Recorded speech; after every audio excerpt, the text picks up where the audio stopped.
नमस्कार दोस्तों, आपका आइडल पाथ में बहुत स्वागत है। और मैं आज आपको बताने जा रहा हूं कि सस्ती फ्लाइट टिकट कैसे बुक करें। जी हाँ, कोरोना काल तो चल रहा है, लेकिन कुछ महीनों बाद वापस आवागमन चालू हो जाएगा। और अगर आप आइडल पाथ में आए हैं या मृदुल गुप्ता को जानते हैं तो आपको घूमने का शौक होगा और तभी आप इस वीडियो को देखने आए हैं। घूमने का शौक है, लेकिन मैं फोकस कर रहा हूं ऐसी फ्लाइट टिकट्स का जो आप इंटरनेशनल ट्रैवल करें। इंटरनेशनल ट्रैवल करने के लिए हमारा मेन जो खर्चा हो जाता है वो होता है फ्लाइट टिकट का।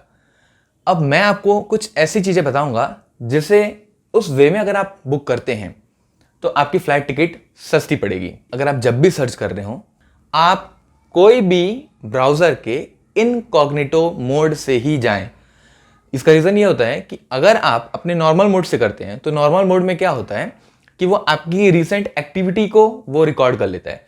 रीसेंट एक्टिविटी रिकॉर्ड करने के कारण जब भी आप फिर अगर आपने 10 बार सर्च किया तो उस बुकिंग कंपनी को पता चल जाता है कि आपकी ये नीड बहुत ज़्यादा है, तो वो आपको कभी सस्ती टिकट नहीं दिखाई देगी।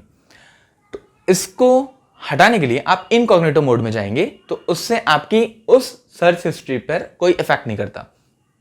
इनकॉग्निटो मोड में आप करिए। दूसरा, मैंने जो सर्च करके देखा था कि सबसे बेस्ट जो चीज़ है वो गूगल फ्लाइट्स की वेबसाइट्स पे ही आपको बजटेबल और अच्छी चीज़ें आपको मिल जाएगी। एक आप यूज़ करते हैं कायाक, KAYAK, लोगो आपको देखने मिल रहा होगा। कायाक में आप टिकट बुक कर सकते हैं। और अगर आपको कुछ फिक्स नहीं है कि आपको कहाँ घूमने जाना है और आप बस सोचते हैं कि from my city to everywhere in the world, तो आप उसके लिए आप सर्च कर सकते हैं स्काई स्कैनर से। उसमें आपको different area, location, country, city पे आप सर्च कर सकते हैं कि आपको इस मंथ पे, इस डेट पे कौन सी डेस्टिनेशन आपको कम से कम बजट में मिल रही है। तो क्योंकि आपने यहाँ पर इस पे सेव किया। दूसरी आपको चीज़ मैं बताऊं कि प्राइस हमेशा रैंडम होते हैं। आप ये मत सोचे कि महीने के 15 तारीख को या महीने के इस तारीख को, महीने को फलाना तारीख को फ्लाइट टिकट कम होती है, ऐसा कभी नहीं होता। It only depend upon the frequency of the flight ticket bookings. तो आपको ये चीज़ ध्यान में रखनी है कि ऐसी कोई फिक्स डेट नहीं होती कि कब आपकी फ्लाइट टिकट कम होगी। तो आप अपने डेट को फ्लक्चुएट करते हुए आप उसे देखें, क्योंकि अगर सस्ती चीज़ चाहिए तो थोड़ी तो मेहनत करनी पड़ेगी। एक चीज़ आप गौर कर सकते हैं कि कभी भी आप फ्लाइट टिकट अगर बुक कर रहे हैं तो वीकेंड को आप नेग्लेक्ट करें। जैसे कि वीकेंड हमारा आता है सैटरडे और संडे। इन 2 दिन में आप फ्लाइट टिकट अगर बुक करते हैं तो ऑब्वियसली ये टिकट महंगी ही होती हैं, क्योंकि ये टिकट की बुकिंग्स जो होती हैं ज़्यादातर वर्किंग प्रोफेशनल्स जो होते हैं वो अपने ट्रैवल टाइम को बचाने के चलते वो सैटरडे और संडे को बुक करते हैं, जिसके कारण फ्लाइट कंपनीज हमेशा अपनी टिकट सैटरडे संडे को महंगी रखती है।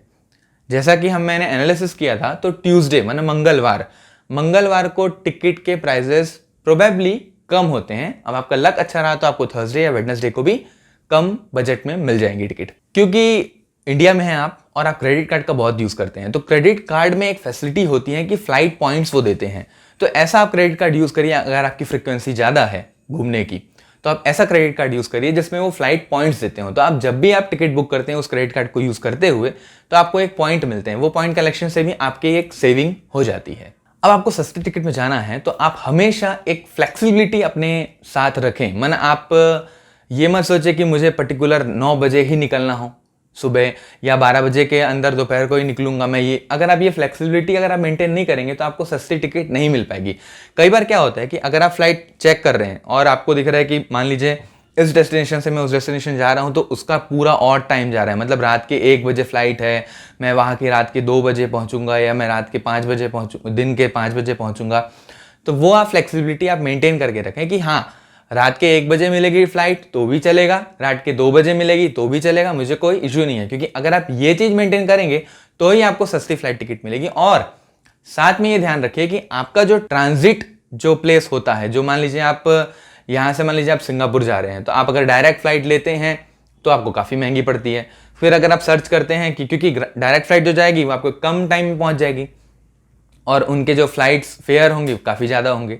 और अगर आप वाया करते हुए जा रहे हैं आपको फ्लाइट टिकट के प्राइसिंग कम मिलेंगे और आपको एक ट्रांजिट टाइम मिलेगा 2 घंटे, 4 घंटे, 5 घंटे, 6 घंटे, 8 घंटे, जितना भी हो सकता है। तो अगर आप वैसा कुछ देख रहे हैं तो अगर आप इंडिया में ही हैं इंडिया में ही है तो आप ट्रांजिट सिटी में मान लीजिए आपको कुछ टाइम का एक्स्ट्रा टाइम आपको लग रहा है ट्रांजिशन टाइम में, तो आप कुछ नहीं है, मान लीजिए आपको 12 घंटे का टाइम है, तो आप टाइम शेड्यूल ऐसा कुछ सेट करिए कि आप उस सिटी जो ट्रांजिट सिटी है उसको एक्सप्लोर कर लीजिए 5 घंटे के लिए, 6 घंटे के लिए, तो आपको एक नई सिटी भी घूमने का मौका मिलेगा और आपका बजट भी कम लगेगा, तो आपको साथ में 2 सिटी देखने को मिल जाएगी। दूसरी बात ये, अब कुछ लोग बोलेंगे कि यार सिंगापुर जाना है तो मैं सिंगापुर एयरलाइन में जाऊं।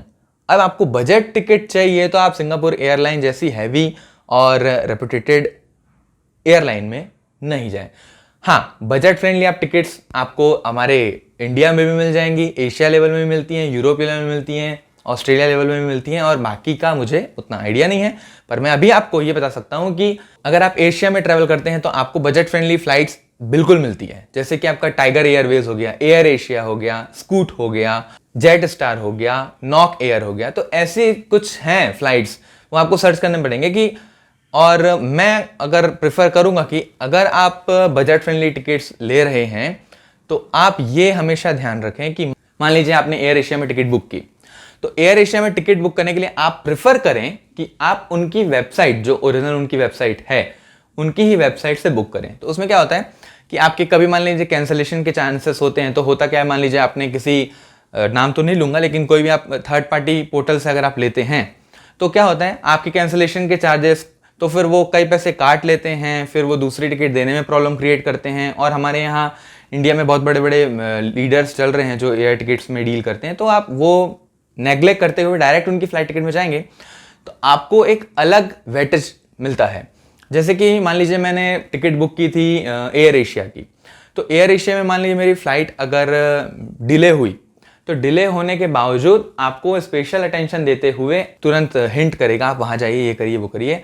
या अगर आपकी फ्लाइट कैंसिल हो गई है तो वो दूसरी टिकट आकर आपको रिलीज करनी है अलग डेट पे, अलग टाइम पे, या जो भी कुछ है, तो आप डायरेक्ट कॉन्टैक्ट आप एयरलाइन से कर सकते हैं, क्योंकि आप उनकी वेबसाइट से बुक किए हैं। नहीं तो क्या होता है, अगर आप डायरेक्ट फ्लाइट की वेबसाइट से नहीं करते हैं तो वो बोलते हैं कि आपने उस पोर्टल से किया था, हमने उन्हें पैसे दे दिए हैं, अब वो आपको नहीं दे रहे, तो आप उसमें फंस जाते हैं। आपको पता नहीं चलता कि वो फ्लाइट कंपनी वाला आपको मतलब गलत इंफॉर्मेशन दे रहा है, या फिर जो थर्ड पार्टी पोर्टल से आपने बुक करा है वो गलत इंफॉर्मेशन देता है। उसके चक्कर में आप पिस जाते हैं और आपका पैसा डूबने की लेवल में आ जाता है। और कई बार होता है कि 2 से 3 महीना हो गया, 4 महीना हो गया, लोग फेसबुक में, इंस्टा में कमेंट कर रहे हैं, ट्विटर में डाल रहे हैं कि इसने मेरा पैसा खाया, ये अभी तक मेरी फ्लाइट टिकट का पैसा नहीं दिया है।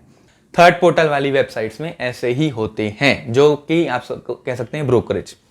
जैसे कि मैंने सर्च किया था कि अगर आप यूरोप घूमने जा रहे हैं, तो यूरोप में आपने यहाँ से आपने एक कंट्री की तो आपने चलो बुक करा ली, बजट फ्रेंडली चेक कर ली, लेकिन आप यूरोप के अंदर में ही आप कहीं घूमना चाहते हैं, तो वहाँ की बजट फ्रेंडली कौन कौन सी, जैसे मान लीजिए रायन एयर्स ले लीजिए, या विक्स एयर है, वाओ एयर है, और ईजी जेट है। इस टाइप की आपकी फ्लाइट्स, आपकी बजट फ्रेंडली फ्लाइट्स यूरोप में चलती हैं। मना आप समझ लीजिए कि वहाँ के एकोमोडेशन से भी सस्ती कई बार फ्लाइट हो जाती है, तो आपको वो बहुत बेनिफिट मिलता है कि अगर आप यूरोप में कहीं घूमने जा रहे हैं। कई बार क्या होता है कि हम सोचते हैं कि यार मान लीजिए बर्लिन से आपको ब्रुसेल्स जाना है मान लीजिए, तो आप सोचते हैं कि मैं ट्रेन से जाऊँगा तो बजट फ्रेंडली पड़ सकता है, फ्लाइट महंगी पड़ेगी, तो ऐसा कुछ नहीं है। अगर आप एनालिसिस करेंगे तो आपको पता चलेगा कि आप एक तो 1 घंटे, आधे घंटे, 1 घंटे में आप बर्लिन से ब्रुसेल्स पहुँच गए और आपको ट्रेन में जाना भी नहीं पड़ा और आपका बजट भी बच गया। चेक करिए हमेशा जो वेबसाइट्स में आप जब चेक करते हैं तो, या प्री प्लान अगर आप करेंगे तो आप 1 महीने पहले, 1.5 महीने पहले अगर आप फ्लाइट टिकट बुक करते हैं तो आपको बहुत बेनिफिट मिलता है। और कई बार कूपन कोड्स जनरेट होते हैं, और आप अगर बस सर्च करेंगे कि इस एयरलाइन के कूपन कोड्स मिल जाएं तो आप वो ट्राई करके देख सकते हैं कि वो अगर आप कॉस्ट इफेक्टिव कूपन आपको मिल गया 25%, 35%, कई बार ऐसे वो कूपन्स मार्केट में फ्लो होते रहते हैं, तो आपको वो सर्च करना है। अगर आप कूपन कोड भी अगर आप ढूंढ लिए तो आप काफ़ी पैसे उसमें बचा सकते हैं।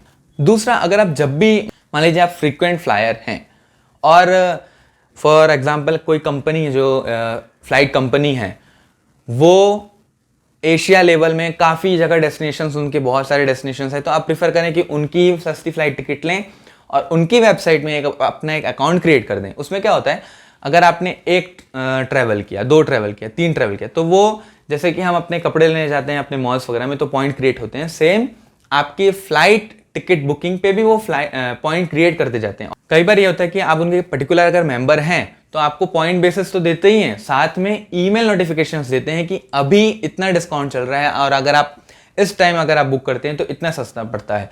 जैसे कि अभी आप बीच में आप सुने होंगे कि हनोई जाने की जो फ्लाइट्स हैं काफ़ी सस्ती आ रही थी, बड़े बड़े एड्स आ रहे थे कि 4,000 में आपको हनोई की टिकट मिल जा रही है इंडिया से।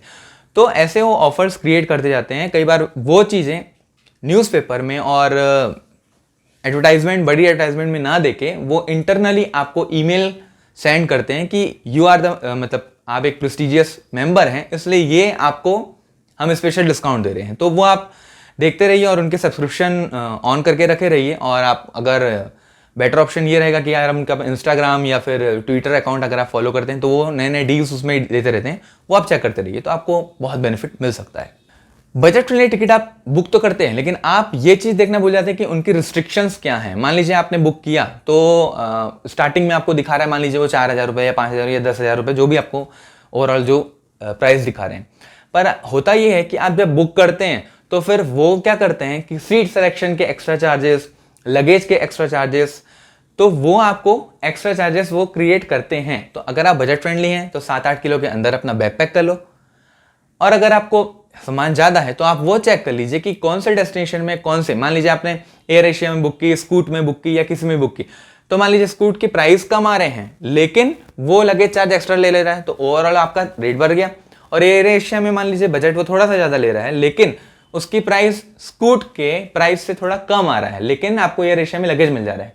तो ओवरऑल आपने दो का कंपेयर किया, आपने 1,500, 1,200, 1,500 जो भी आपने बचा लिया, तो वो आपको एक कंपैरिजन करना पड़ेगा कि जो आपको प्राइस वो दे रहा है वो आपके लगेज के साथ दे रहा है, अगर आपको फ्री मील मिल रही है कि नहीं। वैसे बजट फ्रेंडली में फ्लाइट में आपको फ्री मील बिल्कुल नहीं मिलती। एक प्रॉब्लम आपको होगी ही होगी, लेग रूम आपको बिल्कुल कम मिलेगा। मतलब अगर आप लग्जरी फ्लाइट में घूमते रहते हैं और आप सोच रहे हैं कि सस्ती टिकट मिल जाए, तो सस्ती टिकट के लिए बजट फ्रेंडली फ्लाइट जाना पड़ेगा। और बजट फ्रेंडली जाएंगे तो आपको चार्जिंग पॉइंट की कमी मिलेगी, फ्रंट स्क्रीन की कमी मिलेगी और लेग रूम की कमी तो मिलती ही है। और आपको मील फ्री बिल्कुल नहीं मिलेगी, मील का आपको एक्स्ट्रा ऐड करना होता है। अगर आप बुकिंग के टाइम है उसको ऐड कर दें तो बेटर है, नहीं तो आपको फिर क्रेडिट कार्ड से आप वहां पे भी इंस्टेंट स्वाइप करा के आप फ्लाइट में भी ले सकते हैं। दूसरा ये है कि मान लीजिए आप यहाँ से लंदन जा रहे हैं, तो लंदन जा रहे हैं तो कई लोग हेथ्रो एयरपोर्ट को ही प्रेफर करते हैं, पर ऐसा आप मत करिए।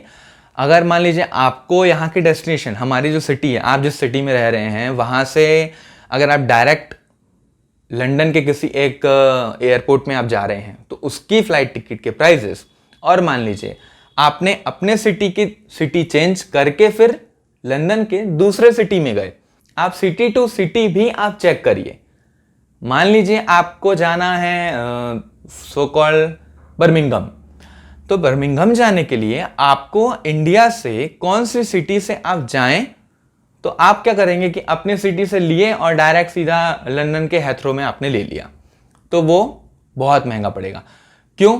क्योंकि आपके सिटी से पहले वो बड़ी सिटी में जाएगा, बड़ी सिटी से फिर वो वाया दुबई या वाया किसी कंट्री से होते हुए फिर वहां जा रहा है और फिर वहां से आपको बर्मिंघम जाना है, करेक्ट।